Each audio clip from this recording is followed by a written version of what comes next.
Angela Stewart was born March 8, 1965 in Clarendon, Jamaica. She migrated to the United States in 1976. Her life was proof that no matter how far one falls, one has the opportunity to rise again.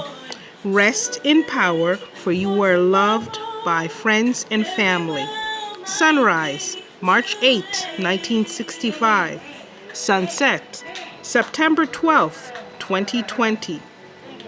2 Timothy, verse 4, chapter 7. I have fought the good fight. I have finished the race. I have kept the faith. Romans 8, verse 14. All who are loved by the Spirit of God are children of God. Her smile. Though her smile is gone forever and her hand I cannot touch, I still have so many memories of the one I loved so much. Her memory is now my keepsake, with